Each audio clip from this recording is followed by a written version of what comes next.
Hello, Gary. Hello, Guy. I won't say how are you because, Christ, I've just seen you for breakfast. And yes, because we're in Manchester, aren't we? After a fabulous show last night. Yeah, it was really good. Yeah, well, in fact, I think it's about our 5th or 6th show. I think it's been going with Nick Mason, Saucerful of Secrets, of course, and it's been going exceptionally well. We had Syd Barrett's nephew there last night, didn't we? We did have Syd Barrett's nephew. Also had someone I'll tell you who we didn't have was my son and his entire house from university, because they got the date wrong and they're having their big end of uni party last night instead of being at my gig. So slightly upset about that, but what can you do? But there was someone else very interesting culturally last night, wasn't there, Gary?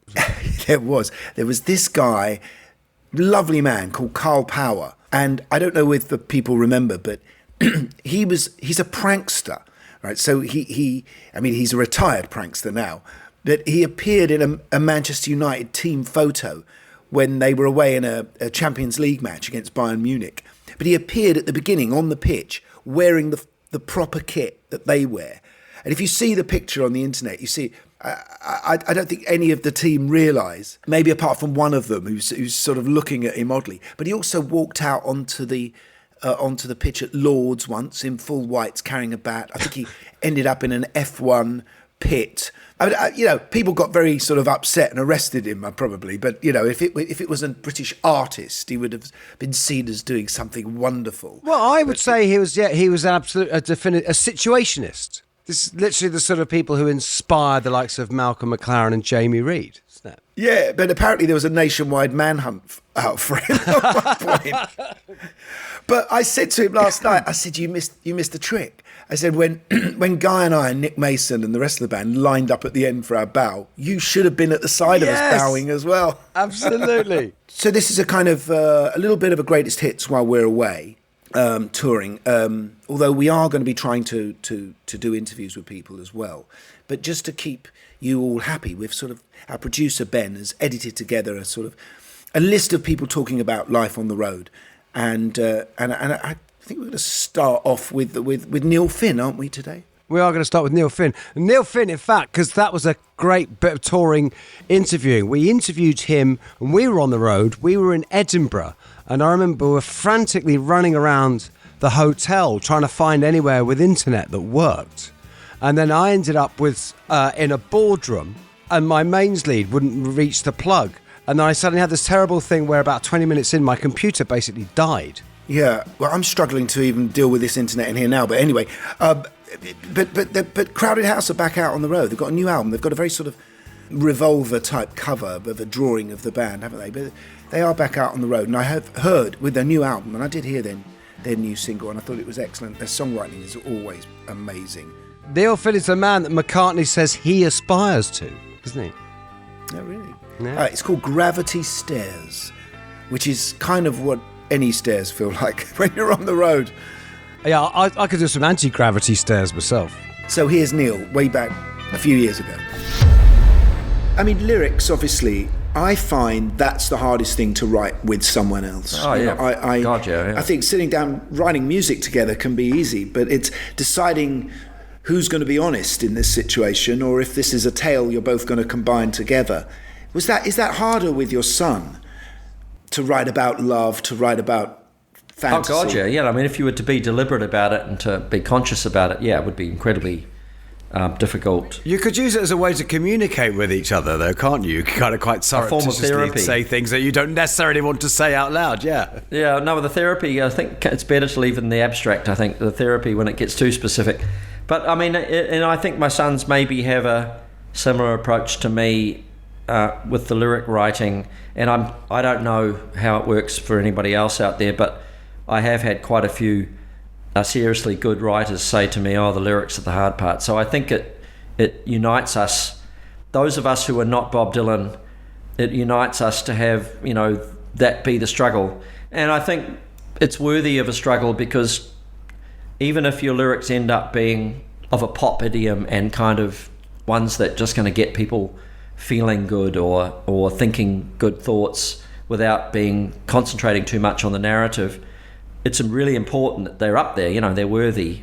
And as time goes on, they become more and more important to get right. So but what both my sons and I, our approach is to let the subconscious deliver as much as possible before the conscious mind has had a chance to criticize. So, although sometimes, Neil, the other way around, sometimes you can begin writing lyrics very consciously, self-consciously, and then suddenly from somewhere you weren't expecting comes something that just excites you so much, and you would never have thought of that as the first line, you know. What's that like?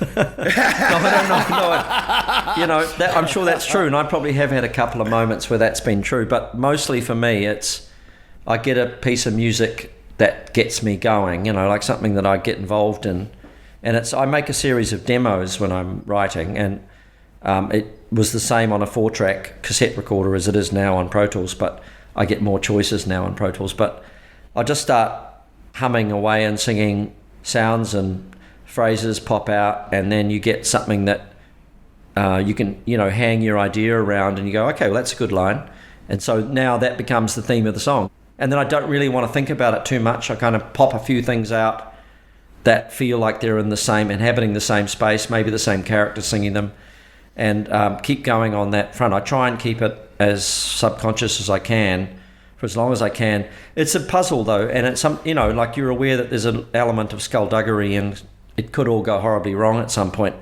but it has served me well over the years. And then at the last phase for me is like, okay, I've got these lines and they don't really make sense, but actually now I'm looking at it and I'm going, okay, well, that line seems to suggest this idea, and I was reading something today that connected with that, so I'm going to that's what the song's about. So that's the last thing I do is figure out what the song's about, generally. There's a skill that you've got, and I don't know what it is that allows you to keep this, but you can write love songs that are pop songs, that are commercial, but a bit like Nick Lowe, you always manage to retain an indie feel, a feel that still has a line of credibility. It never gets into the schmaltz, and it never feels wasted. That's the genius for me. Well, it's a very kind thought. I think there's a little bit of vulnerability that is... that's the word. What you're getting at, really, and in a way it's a certain inadequacy that I can't actually bring myself to write out and out pop song, whether through inability or just a kind of there's a line you can't cross, that you have to keep it within your own emotional vulnerability is the word, I think.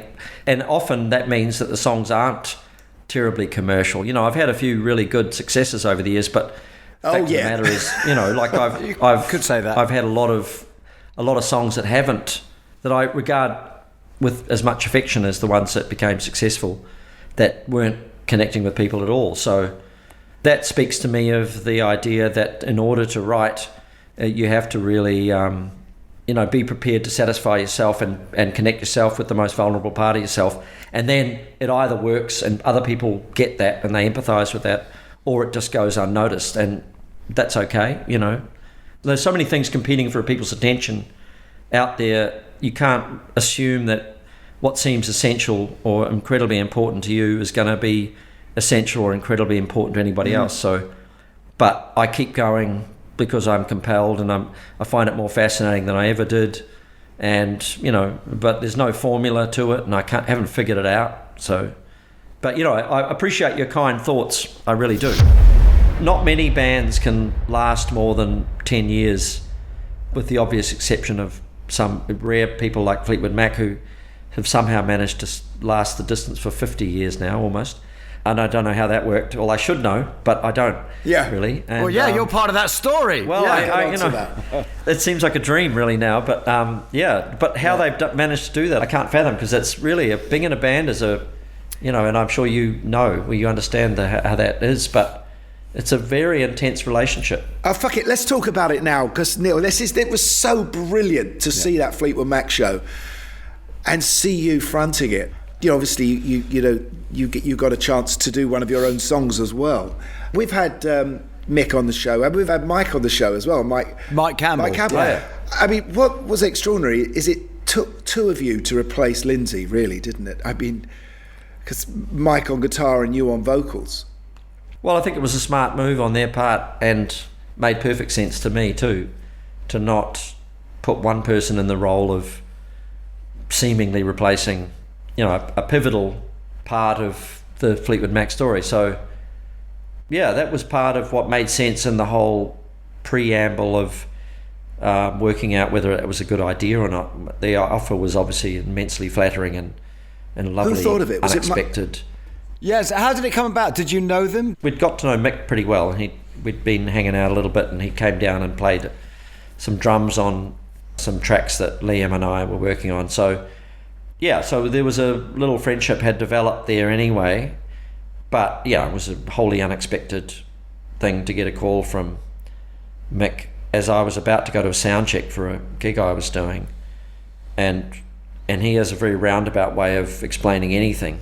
So it took him about 20 minutes to get round to actually saying, do you want to come and have a play with Fleetwood Mac? But I kind of knew straight away what he was getting at, but just, he couldn't bring himself to actually say it. So, and then I had to say, look, Mick, that's an incredible invitation, but I've just got to go to soundcheck, so I'll have to ring you back tomorrow. So it was a genuine thing, but it was also good to have, because as much as it was a incredible thing to happen, when you think you know what your life is and your musical life is, and you go, well, I'm pretty happy with how it's worked out so far, but to have that come along was just a wholly unexpected, magical thing. But I wasn't entirely sure it was right. I thought, well, this could be just a really bad idea. And it was my son Liam and my wife Sharon the next day when I talked about it with them after I'd done my gig and before I'd called Mick back, that went, what, you're not going to go and sit in a room with Fleetwood Mac and sing with Stevie and Christine just because you think it might be a bad idea? And I go, well, actually, no, you're absolutely right, of course, because that's all he was saying anyway. Come over and have a play and see what it feels like, which is all it ever is with a band, right? Right when you're back in the day in your mum's front room and you go, wow, so I hear so-and-so is a really good guitar player, let's get him over and see how it feels, So it's still like that with Fleetwood Mac. You'd have to stand in a room and you have to sing with people and make sure it feels okay. And that's what we did. How nervous were you? Did you feel that was that you were singing these songs that was so ingrained in people's minds that this new voice might be not the one they want to hear? I wasn't that nervous. I mean, I kind of felt like I'm pretty happy with what was happening in my own musical life at that time, and I thought, you have a crack and see how it feels, because it had to feel right to me as well. And they walked in. It was a really weird situation the first day because the room we were playing in just sounded terrible. Like it was one of those awful, dry, horrible rehearsal rooms. And the first thing that they wanted to do was to sing together, which was great. I understood. We gathered Christine and Stevie and me around a little area and the band are playing, but there was no ambience in the room whatsoever. And it still sounded pretty good, but it was just like not a forgiving environment. The next day we came in early.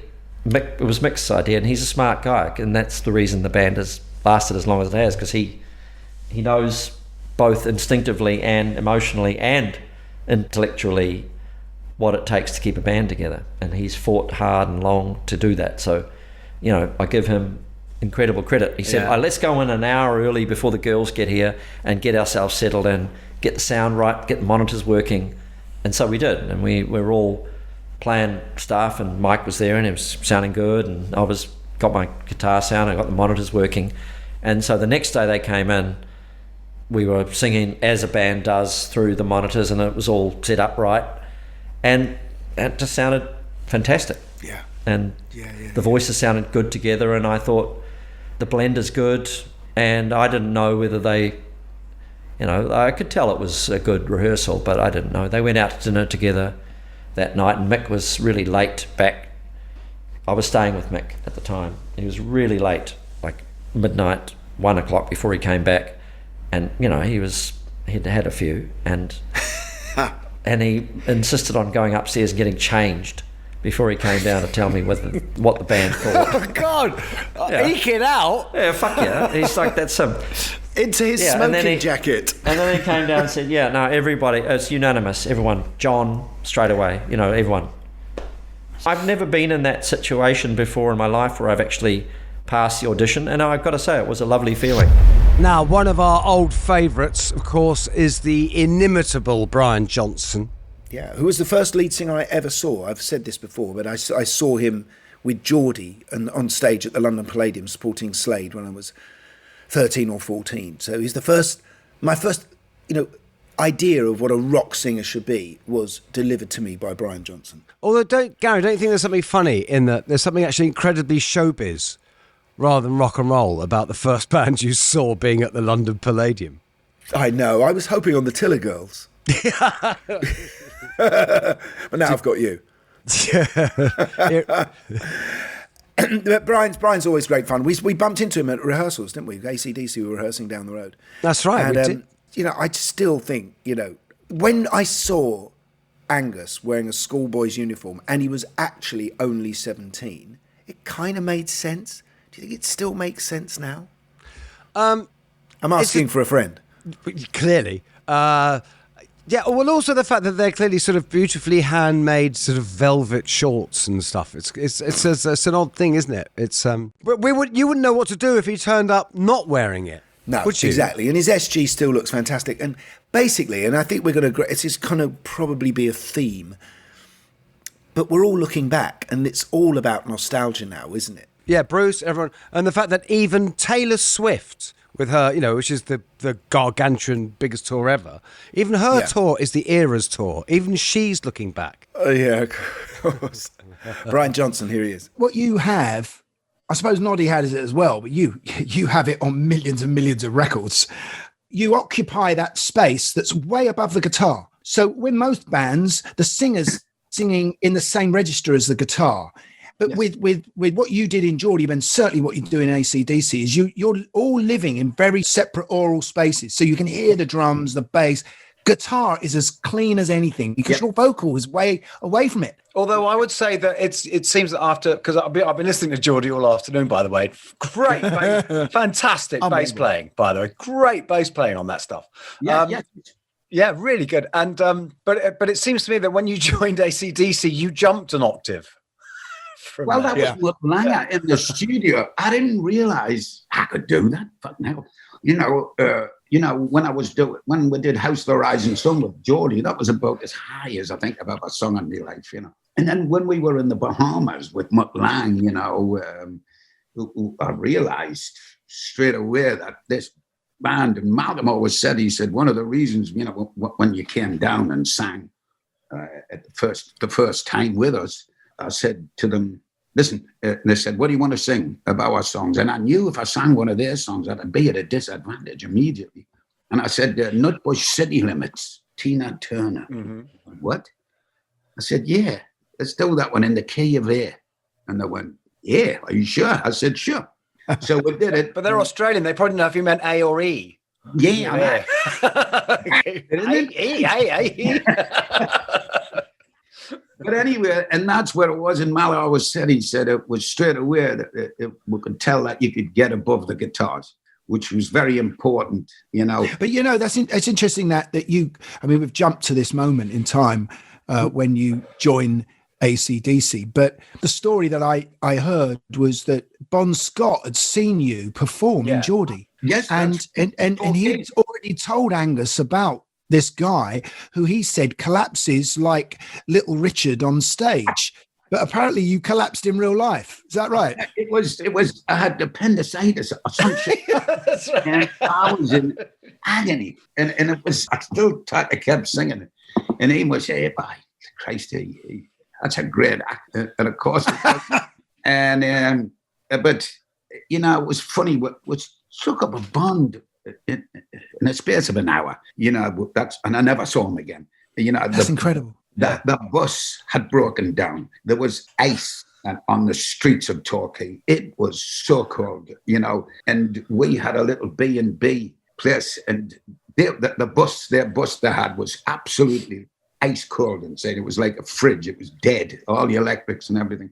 So we shared what we could with him and all of that. Of course, he didn't look like Bon. He had spiky hair, little short hair, and he had a big tooth missing at the front and a little gaudy beard, and so it was hard to What was he doing there? So you weren't supporting them, were you? No, they were supporting us. There was an Australian band, and I keep forgetting the name of it. I'm sure there's a lot of listeners out there. Oh, and Bon had gone to see them. Yeah, he was singing there with the band. They were on tour. They were touring England. But Brian, Australian bands there were that time before AC/DC. Little River Band? No, it was the one that well known. But that's an extraordinary moment in rock history, isn't it? That there was a moment in this story where you met this guy whose place you were going to take. He'd already made 6 albums with AC/DC. I mean, I actually saw AC/DC with my brother when I was 15 and my brother was 13. We used to go to when they did the Marquee residency. Yeah. With Bon singing for them, obviously. And this little 17-year-old kid dressed as a schoolboy, he was getting away with it then, and Bon used to bring him out on his shoulders, and then he would drop to the floor in the middle of the pit and just start spinning, playing his guitar, and we all stood back. Phenomenal show. Phenomenal. They were great. The first time I saw them was on Rock Goes to College, and I couldn't believe it. I think it was black and white. In fact, I'm almost sure it was black and white, and I couldn't believe it. And the next thing we did with Geordie too, because we were playing the social clubs. After Geordie, I was broke after Geordie. It was rip-off time, in the 70s. And so we got royally, ripped off. And so I had to stop because I had to start paying the mortgage, basically. And so I thought, how am I going to make a living here? So I joined this. I went for an interview at a windshield company. I thought, I'm a skilled engineer. Sure, it can't be that fucking hard putting a windshield in it. Right, it wasn't. So I went down for an interview with this guy in a car park at Bertley Services, and it was fucking raining. It was. And I'm sitting, I'm going, what the fuck am I doing? I was on top of the pops just last year. And I tapped on the window, and this guy's going, one moment. And it was raining. I went, hey, W. And I got in, and he said, excuse my language, lads, and we got in, he said, right, name. So honestly, then he said, because that's where I started wearing this hat. So nobody recognizes him again. I thought you were a millionaire. I saw you on top of pops, because that's what we assume. That's right. Oh, but there's a story about the hat, though, isn't there? Or why you switched to the flat cap? Wasn't that to keep? Wasn't it your brother or someone? Well, basically, it was me brother. I just saw that there for that. But me brother came to a gig in one of the clubs because we were very popular. We're doing about 6 nights a week in different clubs, and I was always sweating because I had a massive hair. And my eyes were stinging, and he had a sports car. Well, that's because he was single. And I keep saying this to my wife. and he said, here, put that on. And Morris, God bless him, he's just a sweetheart. And I put it on, I went, oh, this is brilliant, it worked. And people were going, whoa, because it's the Geordie thing, from the handicap. Yeah, and I started to keep it on, and it was just brilliant. And of course, the man who kicked us off to begin with, and then sort of has always been there for us, and who we're out with now, in fact, who's done. I was going to say, well, at least he hasn't kicked us off stage. Well, the thing is, he's done more than 10,000 hours now, hasn't he? Because he's done the hours he's done with us as well. That's a very good point. That's true. We've done about 200 shows together. Yeah, so in fact, maybe now he should go and record Arnold Lane. I'm actually loving doing Arnold Lane every night. I love doing Arnold Lane. It's just one of the great succinct pop songs, and the storytelling in like 3 verses. You go from this guy, casually nicking women's clothes off a line to being banged up. You can't write that story now. You wouldn't be allowed to write that Simpler story times. now. But I still have a thing. There's a thing I try to do, which is from the time, when I performed it when Bowie sang it with David Gilmour, his last live performance ever. But this thing I learnt from him doing that, which is that when he sings two to know and reiterates it, and Bowie held up two fingers like in a peace sign, and that actually made me think about the song in a whole new way, which is, of course, Syd saying, "I do it too." It's like, I know this guy's head because I'm the same. That's kind of what you're saying, isn't it? And I never thought about it, which is why I've worked out a way of playing the song. And if you're coming to one of the shows, you'll notice this, where I can do what Bowie did, and I do the two sign for every time the word comes up. I'm not looking at you. I'm looking at the audience singing down the mic, so I don't know these things. Can I also just mention again the fact that Syd's nephew, Ian Barrett, came last night with his entire family, whose children did not really understand who Pink Floyd were. Because there's a really moving bit in the show, and I think what makes this particular tour, more unique is where we're using Syd's vocal from an old track. It was an old Pink Floyd demo called Remember Me, and we've extracted the vocal, as you can do nowadays with AI. And we play along to Syd. And not only, I think, I can see on the people's faces how moved they are, but it's moving for us too. It's extraordinary for us to play on Syd. And the backdrop are a lot of photographs and images that Syd's family have kindly given us for this tour. So this one is the biggest homage to Syd we've managed to achieve. You're right. That is special. In fact, it was funny because Ian said to me last night, he said, "You didn't play at the Barbican, did you? The Syd tribute, did you?" And I said, "No." And it's actually one of life's great cruel ironies that I was asked repeatedly to do it. I remember on the day, David called me up saying, "Can you not come to the Barbican and play?" And the reason I couldn't play at the Syd Barrett tribute was because that night I was playing with Brian Ferry at the Cambridge Corn Exchange, which is the last place Syd ever played. Oh, yes. You see, whatever aligns at times, doesn't it? Yeah, in the wrong way. Well, I've aligned Nick Mason. I think our producers aligned Nick Mason. So, this is Nick chatting to us way back when. Part of what I love about you, Nick, is you have great humility. You humbly ride the bus with all of us. You do overnighters.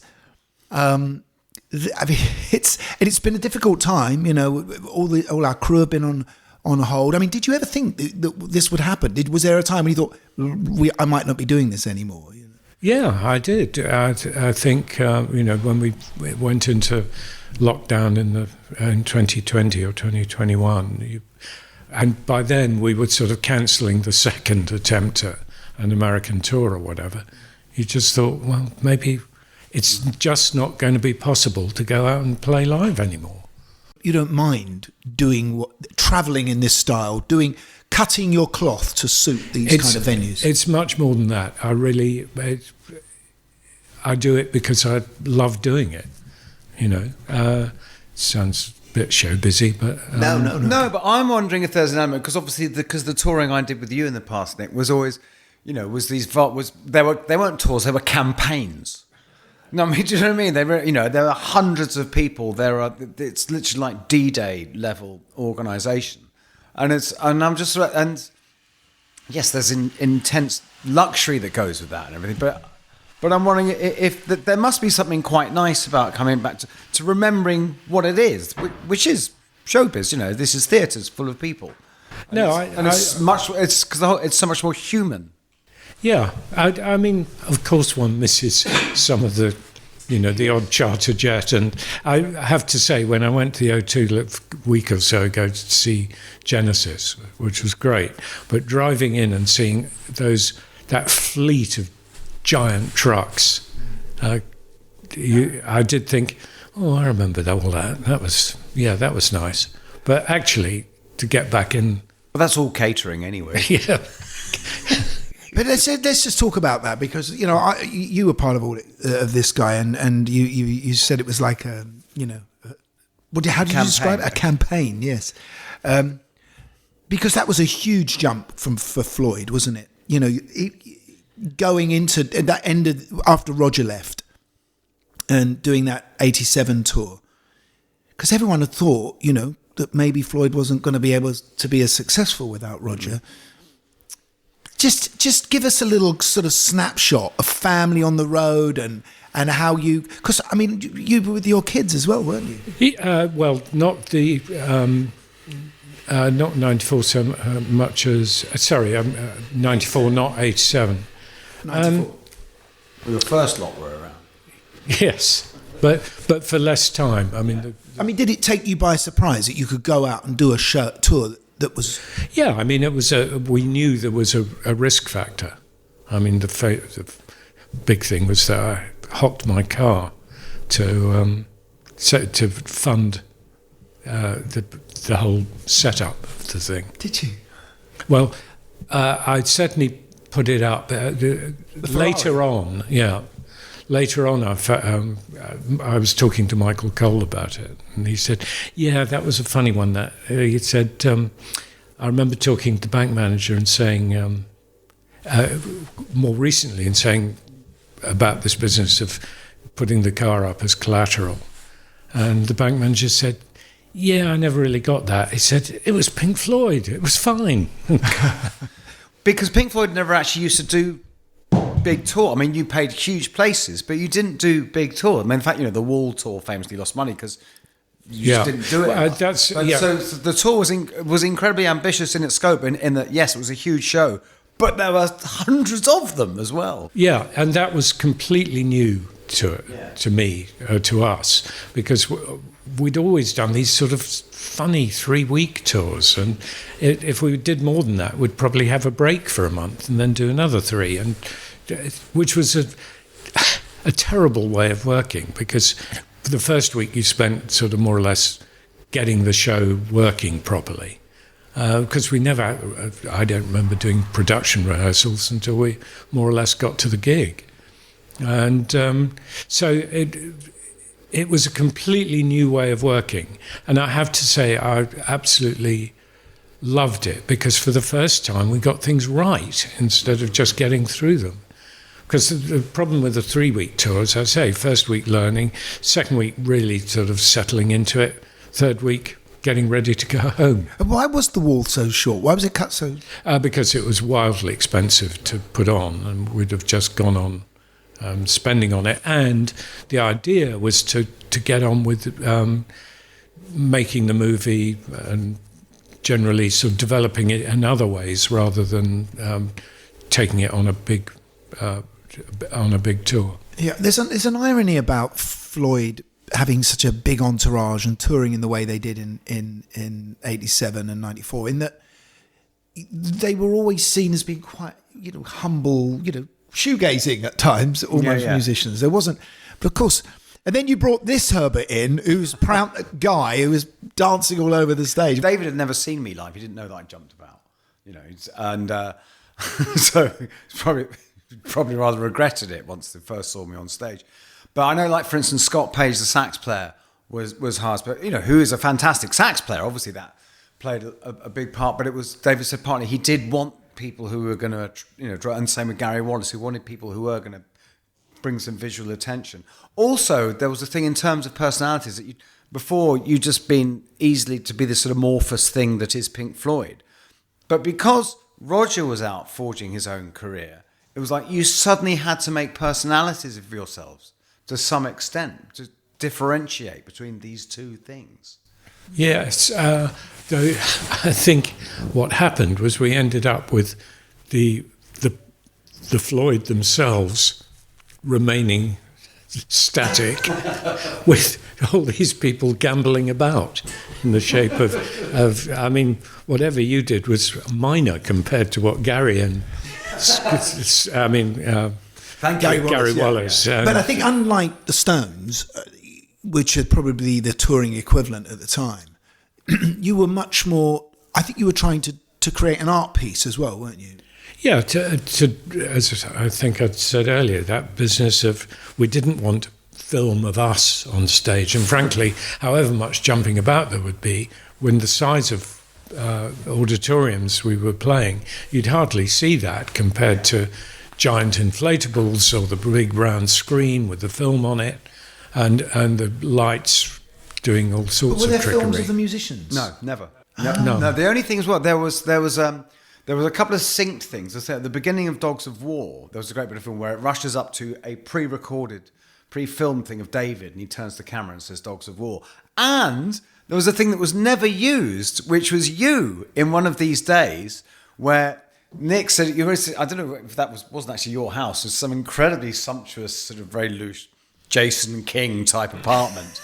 and there's that, and you go to answer the door, and you open the door, and it's you as a tramp. And he says, one of these days I'm going to cut you into little pieces. And it was yes, you're used. right. And it was fantastic. Well, we have an opportunity now, don't we? I mean, Get that. We'd have to, we've got screens. God knows. but no, where I'm it interested is. in also what I was trying to allude to earlier is it was a big commitment for you and your family because you've always been a bit of a home guy and you're certainly a family man. I know you as that, and suddenly you were saying, "Well, we'll pack your bags. We've gone for a year." Or I mean, was that terrifying? No, I think it was an adventure. And it wasn't terrifying. But it's worth pointing out that it was a school year. It was literally, there was 4 weeks for Christmas, 4 weeks for Easter, and then 8 weeks in summer. It was literally like being back at school. Oh, you weren't on the road the whole time? No. No, it was a school year. It was like 3 terms. Well, we took time off. For, it was sort of organised so that, for instance, we had to ship by sea all the equipment from Australia to Japan, or one of those sort of things. So, or get back to Europe or whatever. So there'd be these breaks in the system. Look, I'm sure you want to be careful about what you say, but was it? Obviously, you've recorded the album and without Roger, but suddenly you're on the road without Roger. Did that must have put a lot of pressure on David? Did it feel strange for you?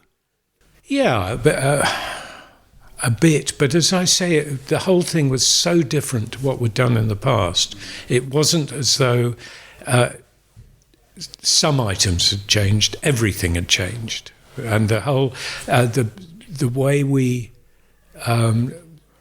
we operated as a band was completely different to the way we'd worked before, because we had all these extra musos on board, which was fun, and it was wildly different to the 4 Lovable Mop Tops. Now, Bruce is out again, and as he always is, isn't he? You never see. Yeah, he's very well dressed these days. Have you noticed? He seems to have had. I think he's got an English stylist because he's suddenly gone a little bit sort of hipster or Japanese because he's got that kind of, It's sake washed denim, isn't it? It's yeah, different. yeah, sake washed denim. Well, there was a thing there was a load of pictures on Facebook from last night. I wondered if you were referring to this as a joke, because I think it was in Ireland. I think someone threw him their tie from the audience with a sign going, "Please tie my tie," and he actually put this tie on stage, green, of course. Oh, what a showman! He's so good. He's so good. He very well sort of. Talked about how when he went into one of those old songs, when I saw him in Hyde Park last year, about being a young man, when I forgot what song it was, but one of the songs about being young, and it's difficult for a bloke in his 70s to sing that now, but he gave a great speech about all those guys dying and passing away, and how he's the last man standing. That's the song, and then he sang it, of course. And it had, all the poignancy of age about it, and I think this is where we all are now, isn't it? When we get up and sing songs about our younger selves. Well, yeah. So also, I just love his whole thing from the Broadway show when he gets within the first 3 minutes of the show. He's explained how everything about him is actually artifice. It's all a creation. It's this wonderful thing about he wrote Born to Run. He lives 5 minutes from where he was born. He's never actually had a 9-to-5 job. He's never, but the most moving thing ever, I thought, which I think so many people can relate to, is he said he has this dream where he's with his dad in a stadium and he's looking at himself in full rock star mode up on the stage, and he says to his dad, "That's who you are to me." Oh my God.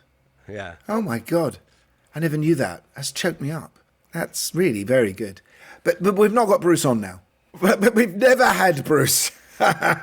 Steven Van Zandt is who we've got on. We've not got Bruce on. But Steven Van Zandt, who is so amazing in so many, because what a great activist he's been, and what a great actor. Yeah, actor, of course, in The Sopranos, right? Yeah. So he was great fun, and of course he's back out on the road again playing, and with Nils Lofgren and all the entire band that we all love, the E Street Band. And here's Steven talking to us a few years ago even. So you're just his mate at this point. You're not in the band. No, just a friend. You know, we've been friends years before. Yeah. You know, 10 years before. And by the way, we all know, we've all been in the studio with the artist's mate coming in and telling us what we should be doing. Yeah. I mean, you do not want to be that guy. Exactly. So, you know, he says, what do you think? I said, this fucking sucks, right? And silence, you know, dead silence. I mean, there's managers, there's engineers, there's producers, you know, there's like... Oh, you had tons, didn't you? There's Landau, there's Appel, there's Iovine. I mean, man, I mean, I loved, he was advertising himself at the time. Get little Steven in, he'll tell you how shit your track is.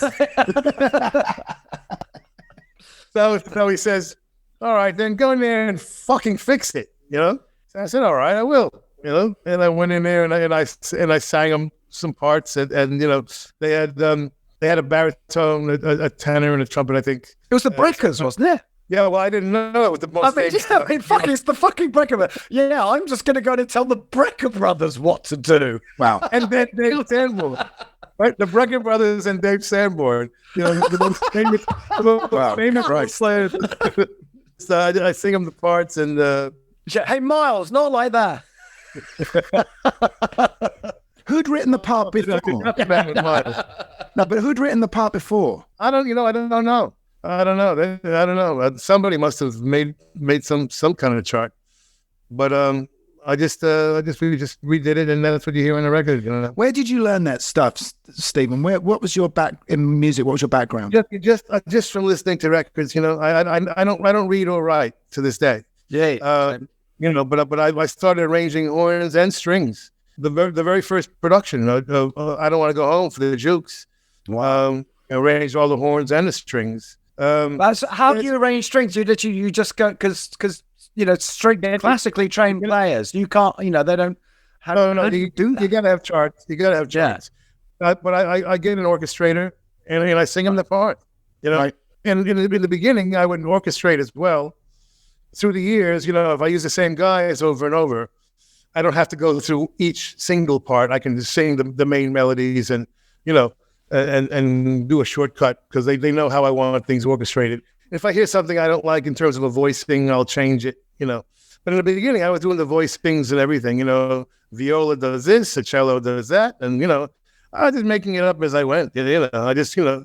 Big boom. I mean, that's what records. I mean, that's what it is, isn't it? It's just like that. Exactly. That's what the Beatles were doing, right? You know, it's what everyone was doing, which is, you know. Well, so they had a little. George Martin had a little bit more education than. So Steven, when did you join? When did the E Street Band happen? Well, right after that, Bruce decided that he had, like I said, the career was in you know, big trouble. And they had 7 gigs booked for the new Born to Run album coming out. And so he said, I want to put the guitar down, you know, it's not really working right now. I want to try fronting the band for a minute, see if that makes a difference. So, you know, will you play guitar for a minute? So I was tired of the Jukes, you know, because I was managing the band as well as producing them and co-singing. You know, we were like Sam and Dave, you know, we went with two singers. And, you know, so I'm fighting with the club owners all the time. You know, and I needed a break. So I said, all right, let me come out for a couple of weeks. I'll play guitar, you know. So I went out for 7 gigs basically and then stayed 7 years. But the footage of the show from that time, what's extraordinary, and I think what took everyone's breath away when we saw this in the UK is, you know, the Beatles, like you were saying, there was a sense of family there. But this was absolute family, a gang on stage, you know, and Bruce was the Fonz, right? He's the greatest leader of this gang. And I wonder if there is a bit of coming from Italian backgrounds that has anything to do with what we were seeing and feeling. You know, maybe. I mean, we both, it's funny, me and Bruce are both Italians with Dutch names. which is weird. In my case, I was adopted by my Dutch father. So I'm 100% Italian. I think Bruce is some other percentage, 50 or 60% Italian. But there's a family thing.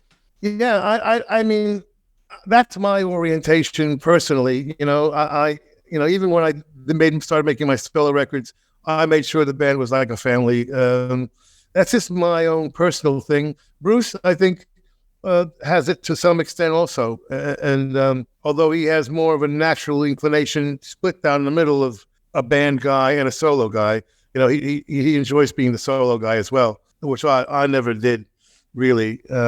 Especially, solo, like on stage with an acoustic guitar solo. The ultimate expression of that, I would say, is when you went on to do Sun City, is just the sheer amount of people you got in to do that. I listened to Sun City again today. What a song. It has not dated in the slightest. I mean, you listen to Feed the World or one of those, they're dated. Sun City could come out of the box today. I mean, it's a phenomenal track. What you did with Arthur Baker as well. It was Townsend intro will get me every time. Was that just you playing like him? You gotta love him. It was a different mission in a way. You know what I mean? We weren't going for the biggest celebrities. We were going for people who had said something with their work or was, engaged socially somehow. And that was the way we chose those people. So it ended up more diverse, and we had, things like salsa represented with Ruben Blake and Ray Barretto, reggae was represented with Jimmy Cliff, some of the more, the lesser important sort of genres were in there, and we just, the mission was a bit different. It was a motivational song, it was a song about revolution, But it covers an entire record. Just the people on that record are the basis of an entire and very complete record collection. Plenty of people have written protest songs, including Dylan, who's on your protest song. But I think what's so clever about that protest song is it's really reaching out there and it's trying to get people's feet involved first. It gets people's heart involved before their brain. And I think that's the great skill of it. But that's the difference. That's the difference between, I think, political music and social, social issues, feeding people in Africa is you're working from the heart, and this you're working from the fist. We really, we political music, you're pointing your finger, it's like, this is wrong. This is why. This is, how we fix it. This is the list of people we need to get, it's that kind of specifics that changed the attitude of it. Well, that's the basis of rock and roll, isn't it? You're coming back to, you're literally pointing out the man, you're standing up to the man. I mean, Ronald Reagan was God in those days, but people don't remember this. Yeah, he was literally God, and to mention him in the song, it took a lot of courage for those artists to join in. Yeah. Well, a lot of American radio stations wouldn't play the song, would they? Nobody would. We thank God. MTV was having a fight at the time because they weren't playing any black artists. That's right. Right. So I went into MTV and I said, listen, I can solve your black artist problem with one video. Okay, I have more black artists in this. Then you've played all year. And luckily they bought that, and so if people heard the record, they heard it from MTV and a black network called BET. You did not hear the song on the radio. It was too black for white radio and too white for black radio. Because I remember hearing, like, for instance, of all people, I remember hearing Daryl Hall being interviewed about it. And he said, well, I don't want to call out any names. Actually, yes, I do. And then he just listed everyone who'd played Sun City. And it was like, Daryl got his game, that was amazing. Well, there was a big discussion as to, because, we had a couple of rabble-rousers, in the group, there was four of us. Me, Danny Schechter, who was a natural-born troublemaker, Art Perry, who videoed everything, thank God, and Arthur Baker. I know Arthur. We love Arthur, yeah. Because, without Arthur's phone book, it would have been five people, So Danny, thinking, we're going to need publicity because it wasn't an issue in America. It was a big issue in England and in Europe. Your unions were very strong. Yeah, I played an anti-apartheid concert in Hyde Park in 1985. and there was 100,000 people there.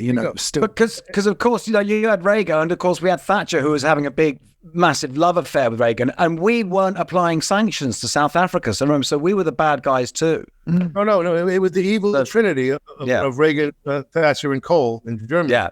But I think Jerry Dammers, Free Nelson Mandela. I think. Yeah. But anyway, so it wasn't an issue in America, really, and then he says, let's mention who played there and get some controversy. Right. For publicity, and we even did a demo mentioning some names. And in the end, I said, no. I really want. It's going to end up being a distraction. I want to try and keep the music people as a family together here. Let's keep our eye on the ball, which is, establishing the cultural boycott so we can get to the economic boycott, which is the home run, in the end. And that's what we did. So I met with Queen, and I met with a few people who had been there. And they by going there, by the way, they had gotten themselves onto the United Nations blacklist, which was quite serious because the unions in Europe were taking that list seriously. So a lot of people who had played there were going to have trouble working, and there was a few. So I met with them, and they said, how do we get off this list? And I said, listen, just say you're not going to go back. It's as simple as that. You're not going back to Sun City. I'm going to take the position that you were manipulated, you were fooled, you thought you were playing a different country, which is how they advertised it. And they really overpaid everybody, And I said, so I said, we're going to assume that you were manipulated, you were fooled into doing it, and you're not going to go back. That's all you have to do, and I'll get you off the list, because the UN was sending everybody to me. This is still coming into play here. I'll get you off the list. So I got everybody off the list, and even Paul Simon, who ended up, being the one. Well, he was in trouble for the wrong way around, wasn't he? Because he'd been working with Ladysmith Black Mambazo, who was South African musician. He intentionally violated the boycott. He was opposed to the boycott. So, me and him ended up in a bit of a problem. But he was the only exception. Everybody else, said we're not going back, and we shut down Sun City overnight, Simon Le Bon we've got here coming up from when we had him on. I saw the Simon, recently gonged Simon Le Bon. What? What do you mean? He's got a gong, isn't he? I thought you said he was gold. Sorry. It's my internet. I misheard God, that. You turned like that. He's recently been gonged, and I sent him a nice message, and he was very happy to hear from me. He got an MBE, and quite right too, and he deserves it. I did a charity show with him about a couple of months ago at the Roundhouse, raising funds for the Roundhouse, great organisation, venue, school, facilities for young people in music that they provide, the Roundhouse. And I was the chair of that gala committee, and so I allowed myself to join Simon on stage with the Trevor Horn Band, and we did Chant Number 1. Very good. I really enjoyed it. He was fantastic. I think it was Nick, actually, who was telling me at Christmas that they didn't know what it was, but for some reason, something has kicked in. An algorithm has spread their music, and they've suddenly jumped from doing theatres in America back onto doing arenas again. And no one could work out why this was. I think it was because Simon was on Rockonteurs. Of course it was. But it's always a pleasure to have a Durani on. Who is there a Durani we haven't had? We've actually had, I think. Oh no, I was going to say we've had more Duranis than anyone else, but that's not true because we've only had 2. We've had Andy, and we've had. Oh no, we've had 3. No, sorry, what am I talking about? Yes, we've had more Duranis than any other band. John and we've had John. Well, we've had 2 Taylors, 2 Taylors and a Le Bon. Yeah, so we've got to have Roger on, and we've got to have Nick on. We must. So we'll arrange that. Anyway, here's Simon. John came up with the title Rio. I think he was looking at Roxy's Fiesta and thinking, what's like that? What's like that? Carnival? No, not quite. It's a bit fairground, isn't it? Fate. Rio. And he's the one who said, I think we should have a song called Rio. I went, yep, I think I can write that. And we took an existing song, which is at the time called Amy a Go-Go, and just Hey me a no, go-go. we never had that. That was my vocal melody. That was my vocal melody. I came up with that. The only thing was just the backing was there, but the melody I came up with. But these are all these songs that you had already had half written whilst you were doing the first album. Yeah, they were because it was we were performing as Amy a Go-Go. I think it went lo say me love so love. Was it? I can't remember. How's that go again? That's do re mi fa. It went fast. So la ti do a mi go. It's a bit like that. I kind of picked it up, and I thought I always thought it was a bit crap, and then it's going to make you a fortune in the end. It became Rio. I was watching this. I was in Birmingham. I went to a little like a cafe, and I was watching this very, very. I couldn't take my eyes off the waitress who was there, the way she was moving around the floor, and that's where the lyric comes from. Moving on the floor now, baby, you're a bird of paradise. And it was this waitress in a Birmingham cafe. You probably talk like this. And if she did, I'd have loved her. How was the writing process, Simon? How was the writing process in the band? How does it ever develop? Because you've never sort of said, "Oh, this is written by Nick," or this is written by really you. Is. I mean, we. How is it? How is the process? There's a absolute an equality in the band. There's no band leader in Duran Duran. I mean, Nick wants he wants to look after. Nick and John like to look after the art side of things. I do a lot of the kind of the stuff that involves words. But there's no clear leader, and that means that everybody's involved at the writing level, and everybody participates financially as well. And so. We go in the room, and one of the sort of the rules, which is that you don't go in with any preconceived ideas. You go with a really empty head, which can mean that things take time to get going. But when they do get going, you're really open to the inspiration, and you get really, I think you get very inspired writing that way. Yeah, but what if someone does have a preconceived idea? You've just got to slip it in quietly. Yeah. Oh, look what I've just thought of. Bishop said to the choir boy. Oh no, I wanted to, because this choir boy thing, by the way, you mentioned, because I saw an old documentary of you where you go back and you went and saw your old choir master.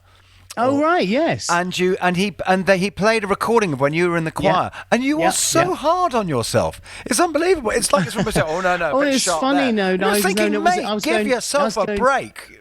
Oh, was that one bit? And at the end of it, I was going, running out of breath. Yeah, that's right. Pushing that. Oh, there it goes. It's like you're your nightmare dad. Yeah, but it was very liberating to be able to say that in front of him. Because he was my choir master and greatest critic, and it was like, and I was kind of saying, I know how you would have heard that then. I know how you would have listened to it, and I know what you've picked up on. And he's such a wonderful person. Michael Turvey, I think he's at MBE. Michael Turvey, MBE. He's done so much for not just teaching kids how to sing, but so much for the church, so much for the community. He's an absolutely wonderful man. Rio's so massive, and you're enormous. You're the new Beatles in America. You're just, everything has come your way. I think the hardest time to go and write is when you've achieved everything you need to achieve, and you've got to just keep the status quo. Yeah. That's the most difficult period in any band's career. I know what you mean.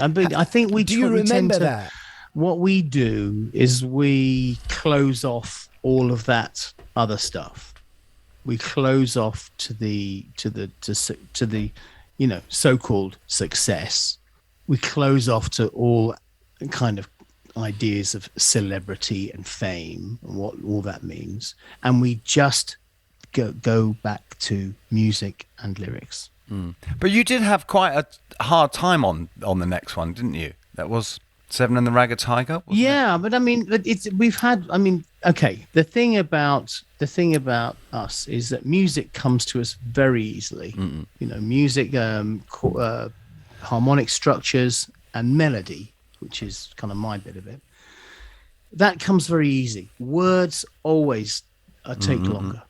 And since Seven and a Ragged Tiger, that has always been the case, right up until the last album. But this one, we had the indulgence of lockdown, of a year of pandemic, for me to get my ducks in a row and actually get some decent words written down. Michael Hutchence always used to say to me, if you get writer's block, he says what I do, and I'm not going to try and do his accent. He said, what I do is I just write anything that comes into my head, any old rubbish, any old crap. And if you carry on long enough, it starts to get good. And actually, there's something in that. There's something in the idea that you've got to get the stuff that you've got in the front of your mind, that you've got to get it out before the better stuff has a chance to get through, because it's blocked. Something like a pomegranate, the writing stuff you saw on Get Back when was it Lennon suggests to George Harrison something like a pomegranate? Yes. No, but that's absolutely true. I think it's called The Artist's Way. There's a great book. Somebody else was telling me about this the other day, and I said, I do that too. It's stream of consciousness. consciousness. Think of how you should write every morning when you first get up, wasn't it? Yeah. To get the crap out, throw it away.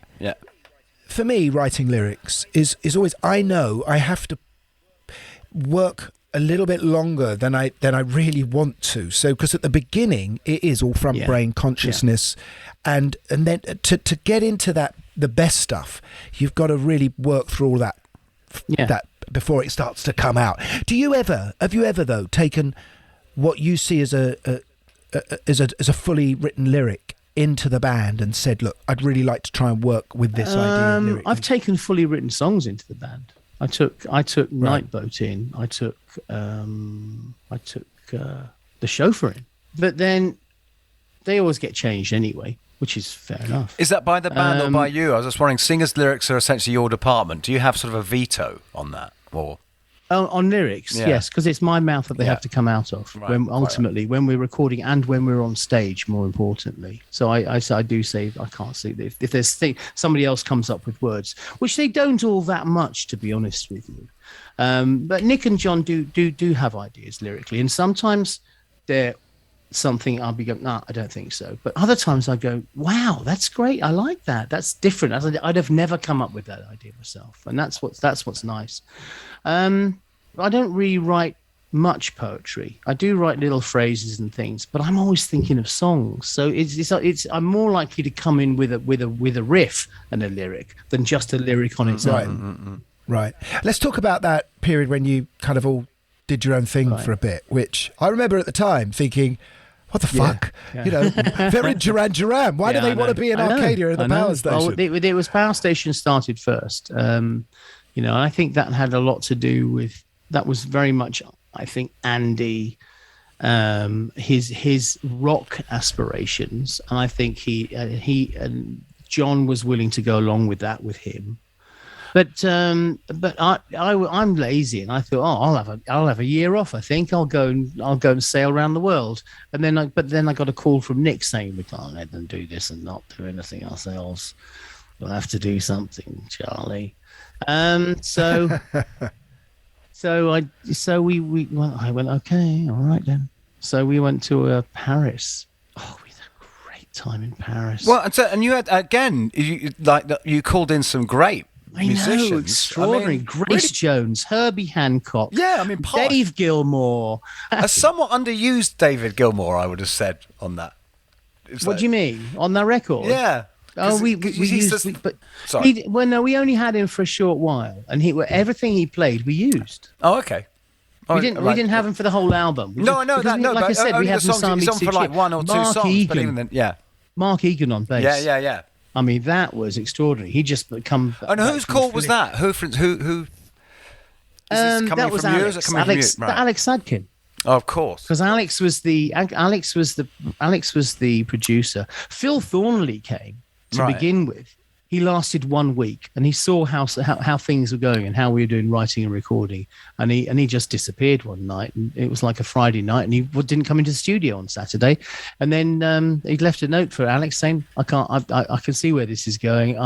It's not my cup of tea. I'm off. Or the light words. I don't blame him actually, you know because what, the album- it was a long process, that one. But I also love that. I love the Power Station album as well. I really enjoyed listening to that. We are going to get some other artists on while we're on the road. It is tricky, I have to say. It's a little tricky. I think we're all feeling it. I certainly am more tired from these shows than I remembered feeling before. And also there's the travel, and I think when we hit Europe as well, things might be a little bit more bit easier, because we will have a bus and it'll be a bit more ordered. That's the thing. This is a bit like, I mean, in a way, it's a bit like the Phony War sort of thing, in that we're not kind of on tour. Yeah, we keep going out, we keep going home, we keep going out, and so you're right. So there isn't the rhythm, and that's why we haven't been able to, because actually the European tour we did 2 years ago is probably the hardest touring I've ever done in my life, and probably the same for you, Gary. And 32 countries, yeah, and we never broke. We never broke step. We didn't miss a week with Rockonteurs. So it's not that we don't want to give people. We do want to give. In fact, we're still hassling the arse off of celebrities across the globe, trying to get them on. And also, there's quite a few banging on our door, just trying to fit them all in. Exactly. Thank you to Ian today for producing this. Oh, and Ben as well, who did all the edits, and Ben Jones for Gimme Sugar. Yeah. We will be back soon with more proper guests for you. And it's good morning from me. And it's good morning from them. Rockonteurs is produced by Gimme Sugar Productions for Warner Music Group UK.